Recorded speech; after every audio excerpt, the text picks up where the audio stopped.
Hello, ഇന്ന് നമ്മൾ വന്നിട്ടുള്ളത് കുഴയ്ക്കും പരത്തുകയും ചെയ്യാതെ വളരെ എളുപ്പത്തിൽ ചെയ്യാൻ പറ്റുന്ന നല്ലൊരു ബ്രേക്ക്ഫാസ്റ്റിൻ്റെ റെസിപ്പി ആയിട്ടാണ്. അപ്പോൾ എല്ലാവരും ട്രൈ ചെയ്ത് നോക്കാം. നമുക്കിതെങ്ങനെ ചെയ്യുന്നത് നോക്കിയിട്ട് വരാം.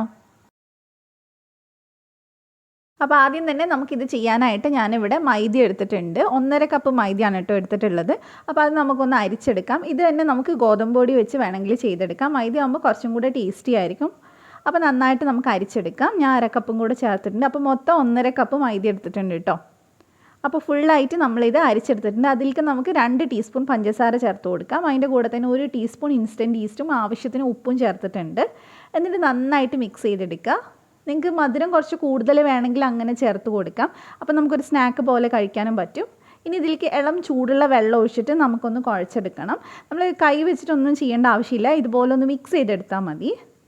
കാരണം നമുക്ക് കുറച്ച് ലൂസായിട്ടാണ് ഇത് വേണ്ടത്. അല്ലാതെ നമ്മൾ സാധാരണ ചപ്പാത്തിക്ക് കുഴക്കുന്ന പോലെ ആ ഒരു പരുവത്തിലല്ല.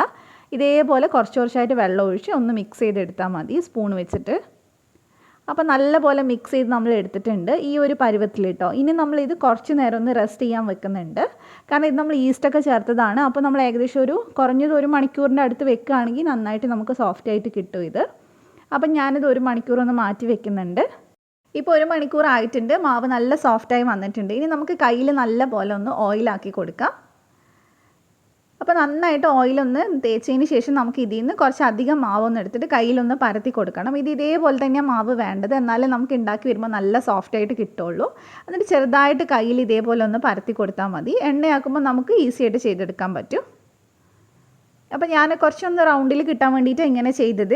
ഇങ്ങനെ തന്നെ ചെയ്യണം നിർബന്ധമൊന്നുമില്ല. നമ്മൾ ഈ നുള്ളിയിട്ട് ഉണ്ടാക്കണ മാതിരി സൈഡിൽ നിന്ന് കുറച്ച് മാവ് എടുത്തിട്ട് ഇതുപോലെ എണ്ണയിലേക്ക് ഇട്ട് കൊടുത്താൽ ചെറിയ ബോൾസ് മാതിരി നമുക്ക് കിട്ടും. അപ്പോൾ അത് ഓരോരുത്തരുടെ സൗകര്യത്തിനനുസരിച്ച് ചെയ്താൽ മതി. അപ്പോൾ ഇനി നമുക്ക് ചെയ്തെടുക്കാനായിട്ട് ഞാനിവിടെ ഓയിലൊന്ന് ചൂടാക്കാൻ വെച്ചിട്ടുണ്ട്. അതൊന്ന് ചൂടാകുമ്പോൾ നമുക്ക് അതിനകത്തോട്ട് ഇതുപോലെ ഒന്ന് ഇട്ട് കൊടുക്കാം. കറക്റ്റ് അങ്ങനെ ഷേപ്പൊന്നും ആവശ്യമില്ല. ഇത് നമ്മളിങ്ങനെ വെന്ത് വരുന്ന സമയത്ത് നന്നായിട്ട് ഇങ്ങനെ ബോൾസ് മാതിരി പൊങ്ങി വരും. അപ്പോൾ ഒരു സൈഡ് റെഡി ആകുമ്പോൾ നമുക്കിതൊന്ന് തിരിച്ചിട്ട് കൊടുക്കാം. പിന്നെ നമ്മൾ ഫ്ലെയിം കൂട്ടി വെച്ച് വേവിക്കരുത്. അപ്പോൾ ഉള്ളു വേവില്ല. ഒരു ലോ ടു മീഡിയം ഫ്ലെയിമിൽ വെച്ചിട്ട് വേണം വേവിച്ചെടുക്കാനായിട്ട്. അപ്പോൾ 2 സൈഡും അത്യാവശ്യം നല്ലൊരു കളറാവുന്ന സമയത്ത് നമുക്കിതെടുത്ത് മാറ്റാം.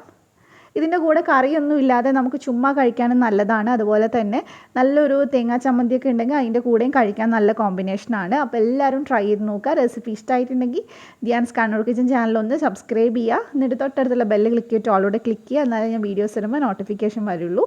അപ്പോൾ മറ്റൊരു നല്ല വീഡിയോ ആയിട്ട് നമുക്ക് വീണ്ടും കാണാം. Thank you for watching.